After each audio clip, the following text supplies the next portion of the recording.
Hello and welcome to Civil's 5 Fallout Facts. This is a re-recording of a re-recording of a re-recording because I watched it back and didn't like how the intro sounded. So if it looks a bit disjointed from the rest, it's because I just quickly redid the section. But that's between you and me. You're not going to tell anyone about that. It's secret safe with us. Now, the idea of this series is I pick essentially 5 different Fallout topics. They could be sometimes related, sometimes may not be. And essentially I do a bit of a breakdown on some of them, or just simply just tell the facts as they are. Now, if you want to see more facts, just kind of a plain old text on an image, then check out my Instagram. If you want to see quick short form topics, then obviously check out the shorts on our YouTube. But if you want to see particular topics broken down even further, then do let me know and I can cover longer form videos on them. Imagine power armor that could supercharge energy weapons. So the Enclave managed this because the Enclave are pretty cool, I must admit. They're evil, but they are pretty cool. They do have some pretty cool stuff. So in Fallout 3, we find the Tesla power armor, and this is a variant of their XO2 power armor that they already have.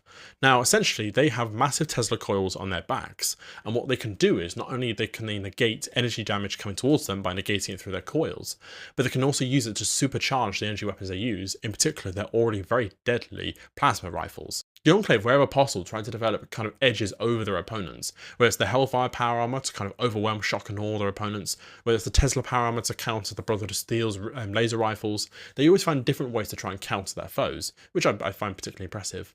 So one thing I'd love to see in particular is the Tesla armor used in the Fallout TV show, as I can only just imagine that the Enclave that's still around, rocking into kind of ambush a Brotherhood of Steel group with their Tesla power armor almost supercharging a plasma rifle shot and just blasting it into a Brotherhood of Steel paladin.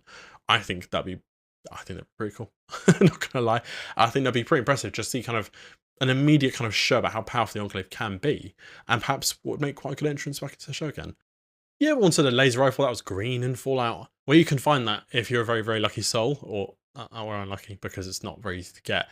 So in Fallout New Vegas, you can find this vault called Vault 22, which is a wonderful vault, a wonderful opportunity to go and plunder and explore, and it's completely empty of it. I'm lying. Vault 22 is a horrible vault full of horrible plants that are trying to get you. Plants that have taken over people that become spore carriers, and essentially it's one of my least favorite vaults in the entire Fallout series to go into, just because it's such a pain and it's such a horror. It's such a depressing vault, as they all are, but it's particularly depressing in my opinion. Now, if you go all the way down there into the vault, you can come across this weapon called the AR-14 prototype. Now, this prototype is particularly special because in the Fallout series, so the laser rifles are split in different kind of models depending on how powerful they were, essentially. So we have the AR-9s, which are the most common ones, the ones we see in the game, and those ones you see most of the time. The AR-12s, which we're going to see did see some mass use, but due to the fact they used kind of weaker alloy for their construction, they essentially didn't survive the war. So the AR-14 prototype was essentially a big jump from the AR-9s that we use in the main game and that fire red lasers. So the idea is that this green laser fires at a higher frequency, so higher damage, looks cooler. And you can also tell from the notes on the back that it's still in kind of research development mode, but nonetheless we can take it for a spin, shoot those horrible spore carriers that are getting in our way, and walk out with what is a pretty cool laser rifle. Shady Sands being destroyed was a very controversial part of the Fallout TV show, and it caused some people to be quite annoyed, especially the older fans, who helped develop it from Fallout 1 to Fallout 2, and then heard about it in Fallout New Vegas, only to see it being destroyed in the Fallout TV show. Now, there's 2 points to make. The first one is that in Fallout 3, the original Fallout 3, the Van Buren, which was going to be developed under Interplay, Shady Sands was going to be destroyed anyway. It was going to be one of the core plot elements, forcing the NCR to move more eastward at the loss of Shady Sands being, I believe, was going to be nuked. Interestingly, that's the same way it got destroyed in the show. So this was going to happen anyway. If anything, it lasted a little bit longer under Bethesda's stewardship than it would have if Interplay still leading the series. So for those saying if Bethesda kind of just ruining a settlement they didn't really like, or they're jealous of, well, here we go. It would have been likely destroyed sooner anyway. So if anything, it lasted a little bit longer. You're welcome. My second point to make really is a side point, and to say that in the show it does mention it was the first or the original capital of the NCR, suggesting they've likely already kind of relocated their capital more eastward, maybe towards more of their interests towards the Mojave, Hoover Dam. So if anything, the same sort of thing happened, just in a bit of a different order, in the fact that they were already heading towards Hoover Dam. Shady Sands got nuked, but to be fair, they've already kind of semi-relocated, so it's not really a big problem anyway, because yes, losing Shady Sands would be a big blow to the NCR, seeing it was quite a major hub for them, but I don't think it would be kind of a complete stop or cripple to the faction, considering the fact that they still have their primary capital wherever that may be, and hopefully we'll see more of that in the Fallout TV show Season 2. Several people smash into each other, potentially even animals. So in the Fallout universe, there's these things called centaurs, and centaurs are these horribly grotesque creatures, and we see them back in Fallout 1 in particular, which is where they were first shown because, well, that was the first Fallout, so that would probably be the first place they were shown. Now, these also appeared in kind of later games, including Fallout 3, in which again they appeared as kind of horrible creatures that seems to be a mishmash of people compiled together, and the idea is that the forced evolutionary virus, which is essentially this kind of a goop, green goop that you can mix things together and it improves them. I say improve very loosely. The problem is if you throw multiple things together, it almost kind of amalgamates them together with kind of the kind of DNA correcting goop, almost kind of combine into one entity. Now, it's not a perfect thing by any means, because again, you're mashing things together, because even the Fallout 1 Centaur would actually bite and attack itself. So obviously there's several minds in this thing, so as I said, it's a horrible creature. But my point was going to be the fact that it was cut from Fallout 4.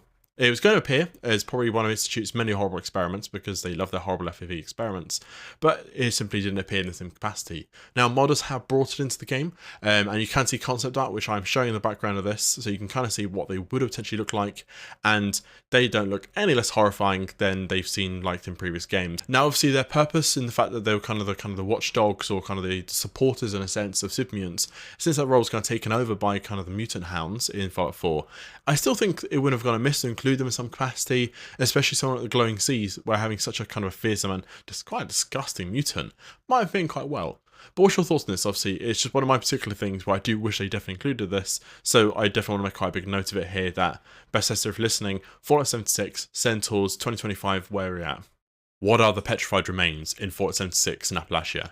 So this is a question I saw seen being asked, and a lot of people, when they first met them, thought it was related to the bombs in some way, because that was quite a big event that recently happened, and since it was set 25 years after the bombs dropped, it's understandable people might just go, one and one together, too. However, the truth is probably a lot worse, in my opinion. So the petrified remains are the results of the Scorch Plague. So you definitely heard of the Scorch Plague. It's the thing that the Scorch beasts carry around, the crop dust areas with it, and the Scorch themselves, the ones who attack you, are those who are heavily infected with this. Now the problem is as you can see in the Scorch, they have these little shards coming out of them, and that's ultracite, and that's almost the crystallized form of the Scorch Plague.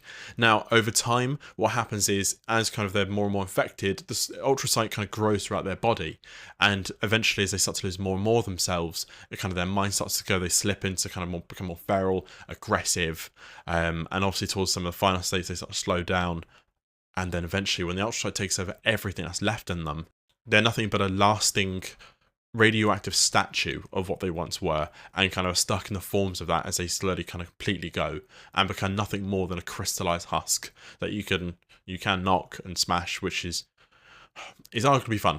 So when I first started playing, I was like, oh, push, shove, and just knocking them over. But that was once a person, so take that as you will.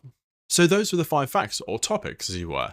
So I can easily do things more focused, so I do a Deathclaw 1, Vault 1, Enclave 1, etc. Or I can just keep doing these random ones. Let me know in the comments below what you want to see more of. And in terms of what's coming up next in terms of the channel, where I've not been posting a lot recently, but there's a lot coming. So recently you obviously saw our Elder Scrolls 6 video, but there's obviously more things coming. So one thing I've got coming out very, very soon, potentially on Monday, is, so 7 years ago, I did a video when I was a much younger person, essentially saying, should you join the Enclave? And this was inspired by an Instagram series I did, in which I kind of did a deep dive about kind of the forces and gains of kind of the Enclave at their kind of peak, and whether you should join them for kind of, obviously there's a moral, kind of technological, ethical, technological doesn't really fit between those two, but discussing those sort of factors about kind of why you should or shouldn't join them, what do you gain from it, what do you lose from it.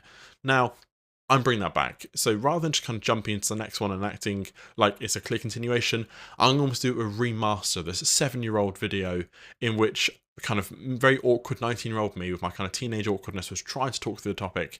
So I'm going to redo it. It's going to be kind of same points being made, because I don't disagree with the points I made back then. However, this time, kind of better editing, far better than back then, which is just gameplay Fallout 4 with me talking over it. And essentially, I'll be kind of going over the topics again, cleaner editing, better audio quality, and hopefully the conclusion will be far more conclusive. And not just that, but I'll then follow on into the rest of the series. So then I'll probably do the NCR, Legion, Institute, Minutemen, and kind of breaking down different factions and why you should or shouldn't join them, and kind of putting it to yourselves to answer the question, should you join them? Now, I hope you enjoyed this video. There has been a little kind of jump and jiving due to the fact that I've had to re-record sections. So if you keep thinking, why does this outfit keep changing? It does keep changing. I just keep doing different takes and changing my outfits as I do it. Just so it seems organic, just to mix it up for you.